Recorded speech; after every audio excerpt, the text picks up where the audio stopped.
그 이름 높이세 온 세상 위에 오늘 말씀도 지난 시간에 이어서 계속됩니다. 오늘 말씀의 주제도 역시 하나님의 아들들이라는 주제로 계속 여러분들에게 말씀을 증거합니다. 그래서 오늘 말씀의 제목은 어린 양의 보좌가 가운데 있으리니입니다. 지난 시간과 같은 제목입니다. 지난 시간에는 다시 저주가 없으며 라는 말씀을 설명했습니다. 이 부분을 설명하는데 시간이 다 갔기 때문에 오늘은 그 다음으로 이어서 여러분들이 계속 이 말씀을 증거합니다. 그런데 이 말씀은 계시록의 마지막 계시, 그러니까 마지막에 배치된 최종 계시죠.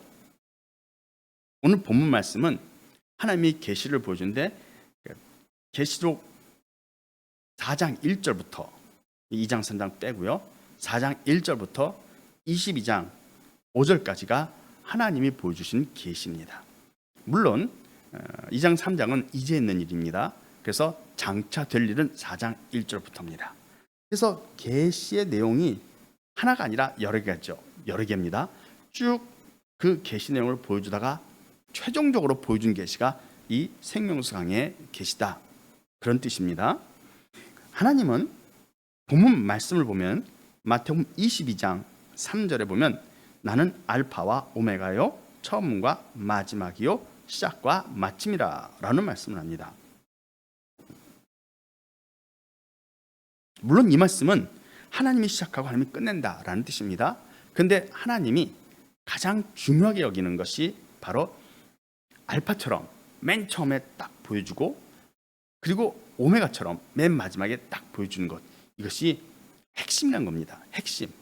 제일 먼저 내가 이것을 이룰 거야 해서 딱 보여주고 맨 마지막에 이게 완성된 거야 라고 딱 보여주는 거죠. 그래서 그것이 핵심입니다.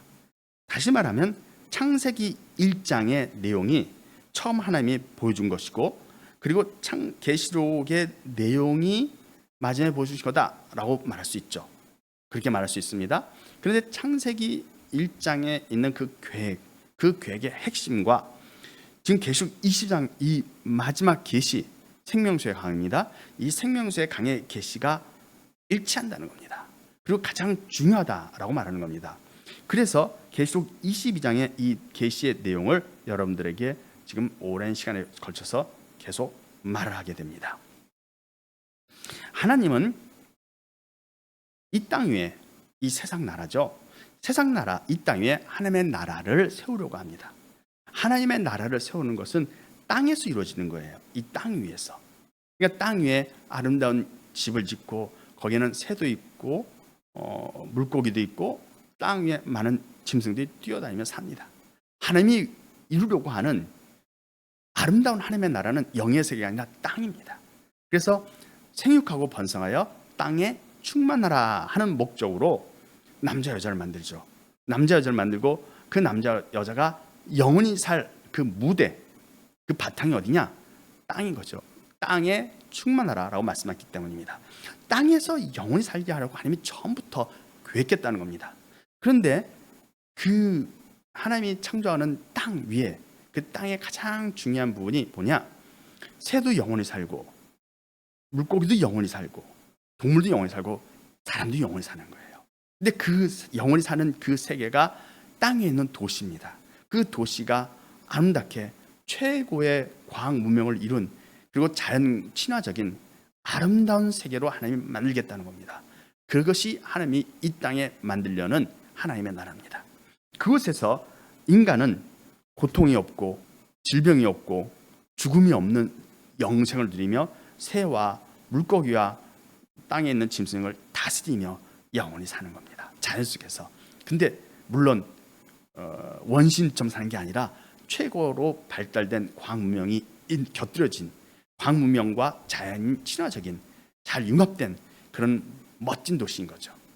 그런 곳에서 영원히 살게 하려고 하나님이 계획하셨는데 가장 핵심되는 것은 제사장입니다.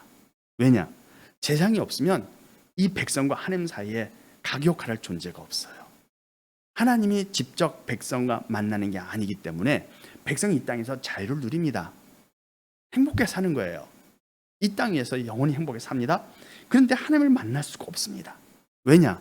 자유가 있기 때문에 죄인인 거죠. 근데 그들은 천국 백성은 죄인이라고 안 부릅니다. 허물이 있을 뿐이죠. 그러니까 천국 백성이 지금은 아닙니다만 천국이 시작되면 그 천국 백성들 사이에는 허물이 있어요. 실수가 있고 허물이 있고 모르고 짓는 그런 말실수라든가, 예를 들자면 이런 게 있죠. 욕은 안 하죠. 형제에게 나가라면 공에 잡히게 되잖아요. 그러니까 욕은 안 하지만 모르고 하는 말들이 있죠. 예를 들어서 누군가 아픈 상처가 있는데 그 상처가 있는지도 모르고 그거와 관계된 얘기를 탁 꺼낼 수 있죠. 탁 꺼낼 수 있죠. 그럴 때 상대방이 상처를 받는다. 이건 허물이죠. 인간의 부족함으로 나오는 허물, 실수, 이런 일들인 겁니다. 그런 일들이 있기 때문에 인간은 천국에서의 하나님 백성은 죄인이다가 아니라 허물이 많은, 허물이 있는, 실수가 있는 그런 하나님의 백성인 거죠. 그런 하나님의 백성이 있다 보니까 거룩하지 않습니다.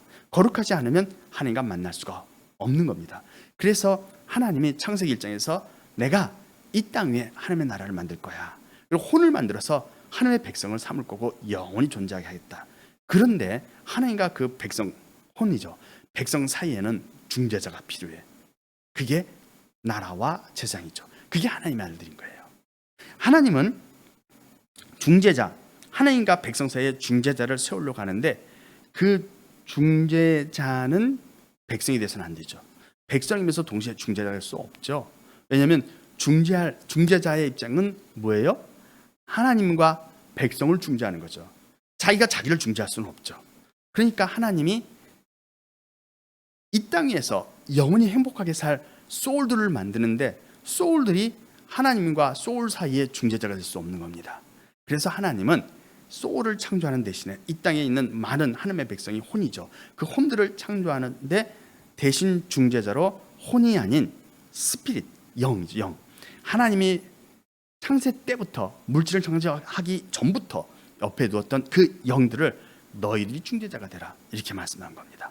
그래서 영들이 사람이 되었다가 하나님 앞에 가서 하나님과 백성 사이에 중재자가 되는 겁니다. 그게 나라와 제사인 겁니다. 그들이 왕이고 그들이 하나님의 아들들이죠. 본문에 나와 있는 생명나무들이 바로 그들인 겁니다. 그럼 생명나무가 뭐냐? 생명나무가 뭐냐? 생명나무는 하나님의 아들들이 몸을 입고 있는 거예요. 근데 왜 생명나무라고 부르느냐? 백성과 하나님 사이에 중재자이기 때문이에요.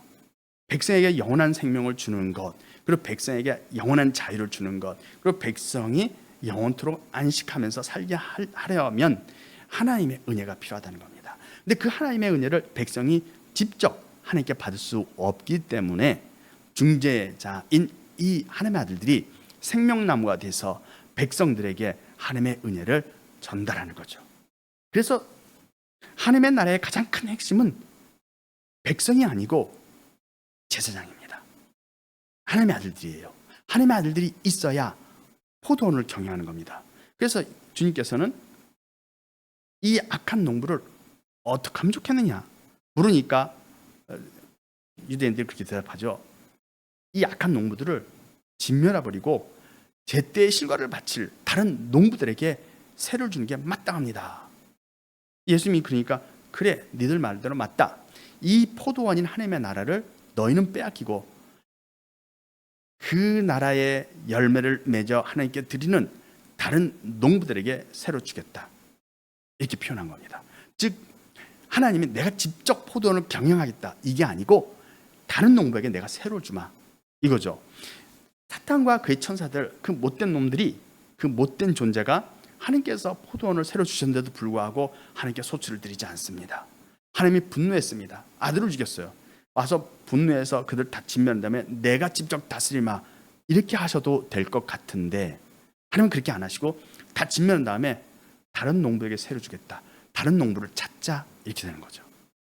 다른 농부를 찾는 이유는 하나님이 직접 포도원인 하나님의 나라를 다스리지 않기 때문입니다. 그래서 하나님은 새로운 농부를 세우는데 그 새로운 농부가 이 하나님의 아들들, 나라와 제사장인 겁니다.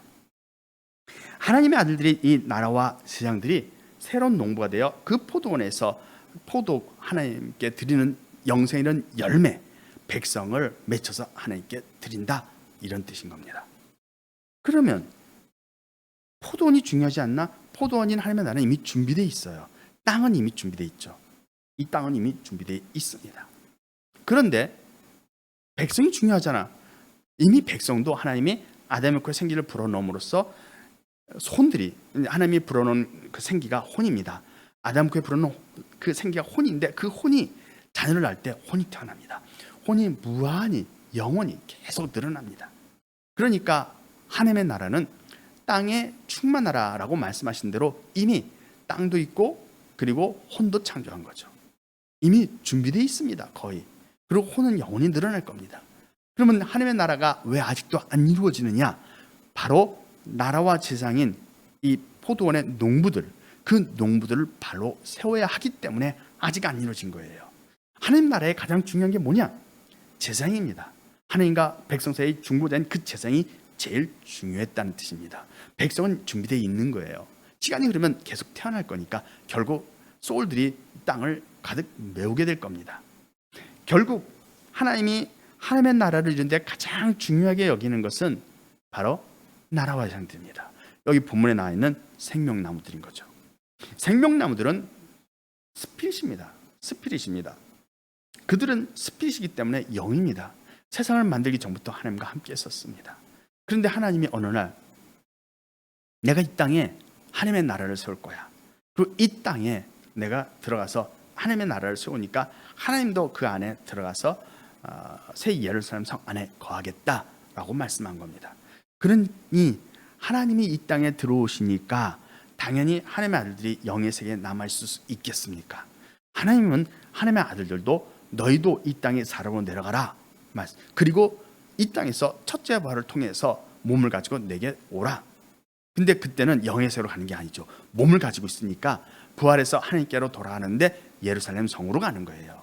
하나님이 있던 영의 세계에서 이 땅의 물질 세계로 들어왔다가 부활해서 다시 영의 세계로 돌아가는 게 아니라 그들이 영의 세계에서 영으로 있다가 하나님이 보내서 이 땅에 사람으로 태어납니다. 물질 세계로 들어온 거죠. 그리고 몸을 가지고 부활하면 물질 세계를 벗어나지 않고 하나님이 계신 예루살렘 성으로 들어간다는 겁니다. 하나님이 거기 계시기 때문에 거기로 돌아가서 거기서 다시 하나님을 뵙는 거죠. 다시 말하면 하나님의 아들들은 영의 세계에서 영이신 하나님과 함께 있었습니다. 근데 하나님이 이 땅으로 사람으로 보냅니다. 물질 세계로 들어옵니다. 그들이 물질 세계로 들어왔다가 첫째 부활해서 하나님께로 돌아갈 때는 하나님도 영의 세계에 있지 않고 물질 세계 안에 들어와 계시다는 거죠. 그래서 하나님이 물질 세계 안에 들어오셔서 예루살렘 성 안에 거하시니까 이들이 예루살렘 성으로 가서 하나님을 만나는 겁니다. 그들이 이 땅에 사람으로 오기 전에는 영의 세계에서 하나님과 함께 있었습니다. 이 땅에 그들이 사람으로 왔다가 첫째 부활을 한 다음에는 그들이 물질 세계 안에서 하나님과 만난다는 겁니다. 하나님은 이 땅에 물질 세계 안에 하나님의 나라를 만들겠다고 하시는 겁니다. 그래서 하나님의 나라가 이 물질 세계 안에 있고 하나님의 물질 세계 안에 들어왔고 또 하나님의 아들들도 물질 세계 안에 들어와서 하나님이 계신 예루살렘 성 안으로 들어가는 겁니다. 그러면 예루살렘 성은 영의 세계에 있느냐? 그게 아니고 예루살렘 성은 물질 세계에 있는 성이다, 이겁니다. 그래서 땅에 있는 백성들이 하늘을 이제 보는 거죠. 하늘을 쳐다보면 거기에 예루살렘 성이 공중에 떠 있는 것을 보게 된다는 겁니다. 그곳에 하나님이 있다는 것을 모든 하나님의 백성들이 지상에서, 땅에서 보게 된다는 겁니다. 하나님이 계획한 것이 바로 이것입니다. 그런데 하나님은 바로 이 하나님의 아들들을 사람으로 보내는 과정이 매우 복잡하고 쉽지 않았던 거예요. 그래서 하나님이 이 땅에 사람으로 보낼 때 그것을 하나하나 계획하시고 그것을 창세기 1장에서 선포하고 계시에서 완성된 모습을 보여주고 있는 겁니다. 본문 말씀에 그들이 이 땅에, 하나님의 아들이 이 땅에 들어온 것은 그들에게는 저주 같은 일이에요. 저주가 아니지만 저주 같은 일입니다. 왜냐? 하나님의 아들들은 영이었기 때문에 죽음이란 게 없습니다. 영은 하나님의 창조한 다음부터 영원히 존재하게 창조됐어요. 그래서 사단도 소멸한 게 없습니다. 죽음이 없어요. 소멸이라는 개념이 없습니다. 천사들도, 하나님의 아들들도 천사입니다. 그들도 소멸한 개념이 없어요. 만약에 전쟁을 한다, 천사끼리 싸운다, 그럼 어느 한쪽에서 뭐 칼로 찔러서 죽인다 이런 게 없죠. 그냥 힘으로 눌러서 묶는 겁니다. 묶어서 못 움직이게 만들면 그게 이긴 거예요. 소멸한 게 없고 그냥 묶여서 못 움직이는 겁니다. 그게 천사들 간의 다툼과 싸움입니다. 근데 그런 일은 없죠. 하나님께서 하나님의 아들들을 이 땅에 내려보냈는데 그들은 난생 처음 사람이 되는 겁니다. 138억 년 또는 그 이상 되는 이 우주의 나이 동안 한 번도 사람이 된 적이 없고 죽음이라는 걸 경험한 적이 없고 체험한 적이 없습니다. 영들이. 그리고 생명체들이 죽는 걸 바라보면서 그들은 그 죽음을 이해하지 못하죠.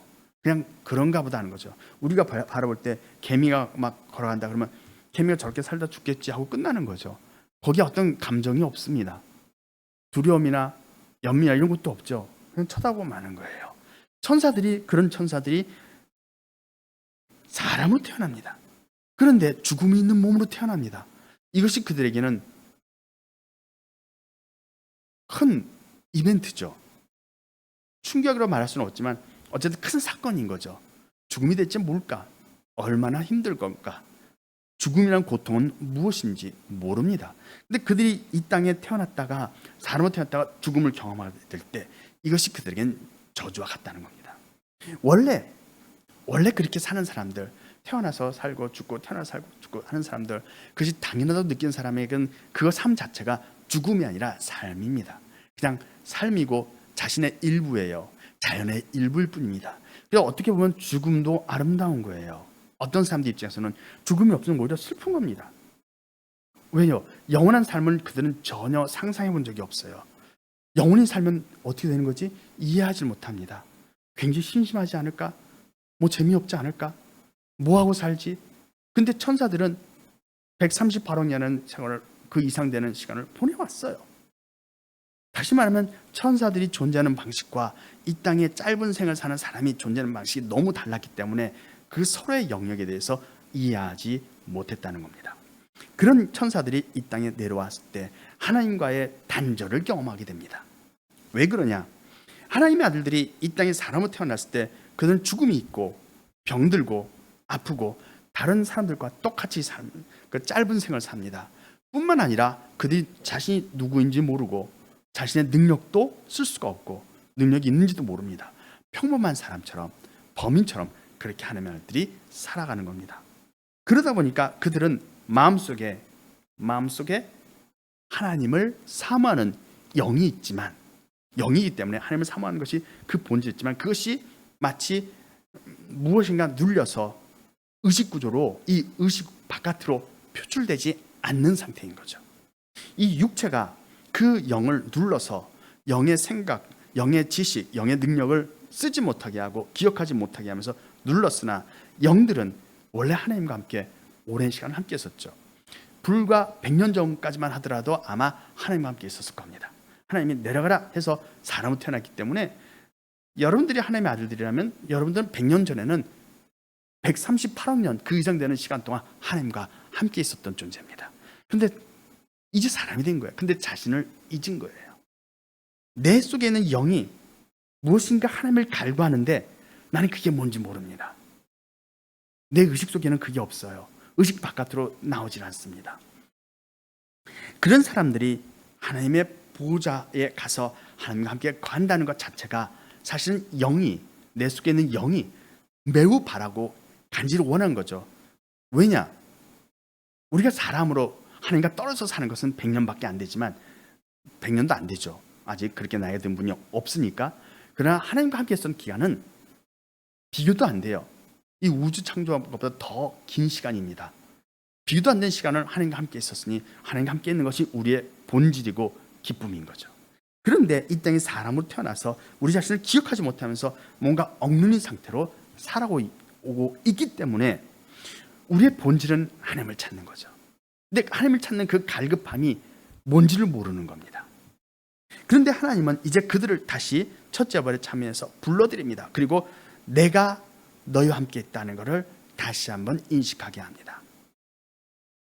그래서 하나님과 어린 양의 보좌가 그 가운데 있다라는 표현을 굳이 여기서 하고 있는 겁니다. 왜냐? 잠시 100년 정도 떨어져 있었지만 그것이 우리 본질, 이게 스피릿인 그 하나님의 아들들 영의 본질에서는 하나님께로 가는 것이 너무나 당연했고 너무나 오랫동안 그렇게 존재했기 때문이죠. 산 게 아니라 존재한 거죠. 그죠? 삶을 산 건 아니니까 존재했으면 오랜간은 그렇게 존재해 왔습니다. 그러다 보니까 그것이 본질이라는 겁니다. 그 본질로 돌아가는 것이 바로 본문 말씀입니다.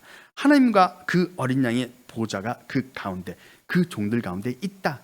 다시 말하면 원래 본질적으로는 하나님의 아들과 하나님이 함께 있었다. 이걸 말씀하는 거죠. 오늘 이 말씀은 보호자가 그 가운데 있다라는 거죠. 이 말씀의 의미는 이렇게 찾아볼 수 있습니다. 계시록 7장, 요한계시록 7장 7장 한번 보면 이렇게 기록이 되어 있어요. 7장 15절. 그러므로 그들이 하나님의 보좌 앞에 있고, 그죠? 또 그의 성전에서 밤낮 하나님을 섬김에 보좌에 앉으시니가 그들 위에 장막을 치시리니라고 말씀하죠. 계시록 22장에 있는 이 종들, 3절에서 5절이죠. 종들이에요. 이 종들인데 하나님이 계시 내용을 탁 보여주고 나서 종들에 대한 얘기를 합니다. 그 말은 계시의 내용이 종들에 대한 내용이었다는 걸 알려주는 거죠. 계시의 내용은 생명수 강이 흐르고 좌우에 생명나무가 있더라. 그러니까 영상 내용은 그건데, 영상은 그걸 보여줬는데 설명은 종들에 대해 설명하죠. 그의 종들에겐 저주가 없고 하나님과 어린이의 보좌가 그 종들 가운데 있고 그 종들이 그를 섬긴다. 이 표현은 종들에 대한 설명인 겁니다. 생명나무가 종들이었다라고 얘기하는 겁니다. 그러면 계시록 22장의 이 계시의 내용과 요한계시록 7장에 있는 15절 말씀을 보면 그들이 하나님 보좌 앞에 있다. 이 말씀은 일치하는 말씀입니다. 일치하죠. 그들이 하나님 보좌 앞에 있죠. 그런데 본 말씀에서는 하나님과 어린 양의 보좌가 그들 가운데 있죠. 같다는 뜻입니다. 하나님은 요한계시록에서 4번에 걸쳐서 하나님의 아들들에 대한 중요한 내용을 표현하고 있습니다. 첫 번째가 계시록 7장이죠. 흰옷 입은 무리입니다. 이들은 하나님의 아들이다라고 말씀하는 겁니다. 그리고 두 번째가 계시록 14장이에요. 14만 4천이 시온산에 섰다. 그들이 어린 양과 함께 서 있다. 그들이 하나님의 아들들이다.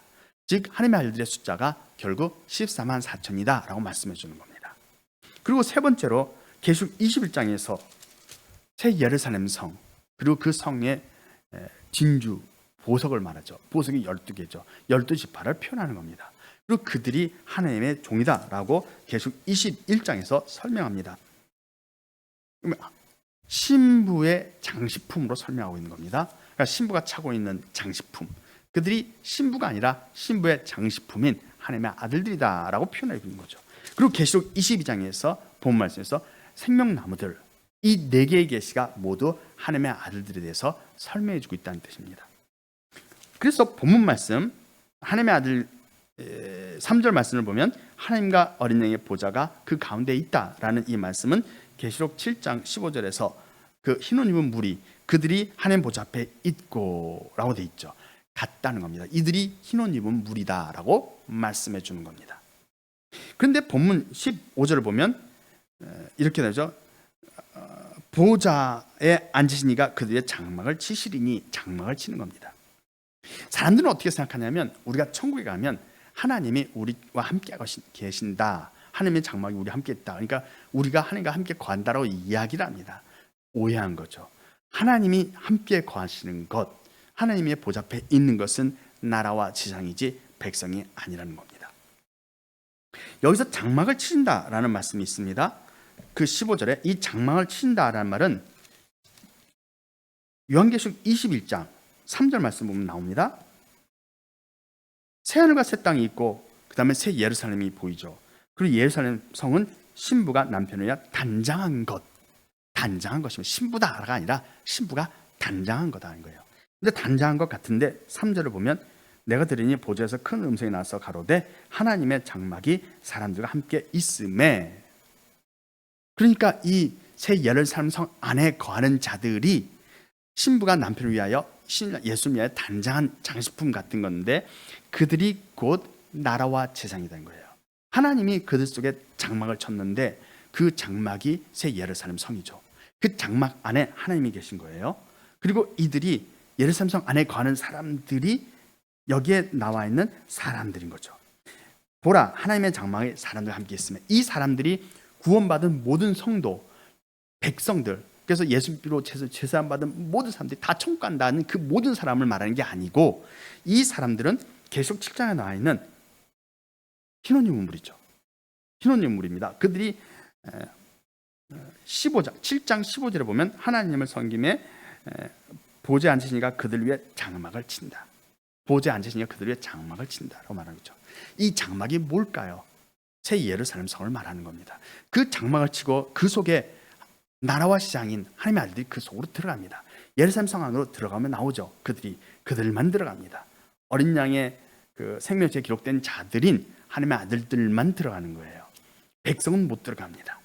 그 왕들인 하나님의 아들들이 들어갈 때 하나님의 그 속에서, 그 장막 속에서 하나님의 보좌가 있고 그들이 거기서 하나님을 만난다라고 말씀하는 거죠. 본문 말씀은 하나님이 장막을 치신다라는 설명을 하고 있는 겁니다.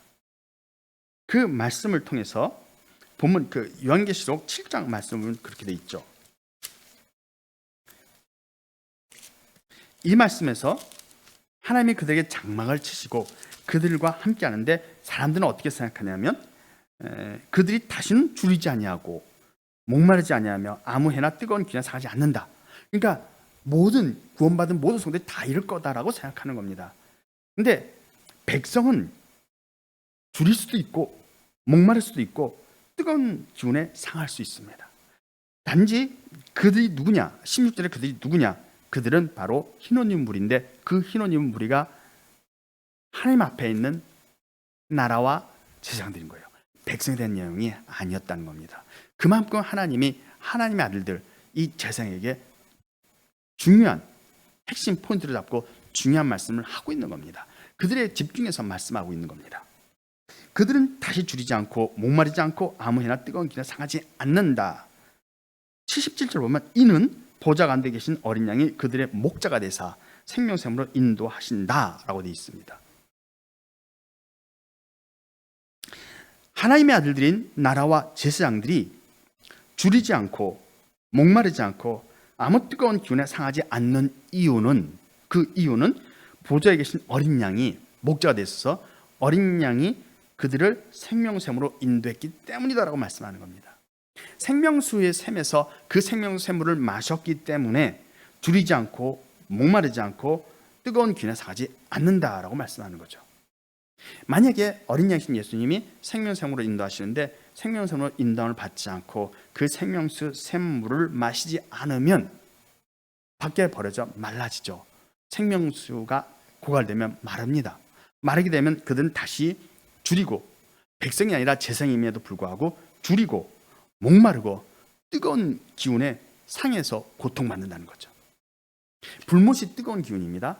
불못에 들었다 놨다 할 수 있는 존재는 제사장들밖에 없어요. 백성은 못 들어갑니다. 뜨거워서 고통받습니다. 사탄도 거기서 세세토록 고난을 받으라고 했지 않습니까? 사탄도, 천사들도 몸을 입고 들어가면 고통받는 것입니다. 그런데 그 뜨거운 기운에 전혀 상하지 않고 뜨거운 불길에도 불구하고 고통받지 않는 것은 나라와 세상, 이 흰옷 입은 무리다 라고 말씀해 준 거예요. 근데 그들조차도 왜 그런가? 그들이 생명샘으로 인도함 받아서 생명샘물을 마셨기 때문이라고 말씀하는 겁니다. 만약 그들이 예수님의 인도를 거부하고 생명샘물을 가서 생명샘물을 마시지 않는다면 하나님의 아들들인 나라와 제사장들도 다시 줄이고 목마르고 뜨거운 기운에도 고통을 받을 수 있다는 뜻입니다. 그런 의미인 거죠. 예수님께서 하나님의 아들들을 품에 품으시고 그들에게 뜨거운 기운에 고통받지 않고 줄이지 않고 목마르지 않게 해주시는데, 그 해주는 방법이 생명샘물을 마시게 한다는 겁니다. 주님께서 직접 생명샘물로 인도해서 생명샘물로 가서 생명샘물을 마시게 함으로써 그들이 이러한 능력을 갖는다는 거죠. 줄이지 않는 능력, 그리고 목마르지 않고 또 뜨거운 해죠. 태양이잖아요. 뜨거운 기운에 상하지 않는 능력이 계속 있게 한다라고 말씀하는 겁니다. 만약 생명수 샘물을 마시지 않으면 이 능력이 사라지는 거죠. 육체에 의해서 능력이 갇히는 겁니다.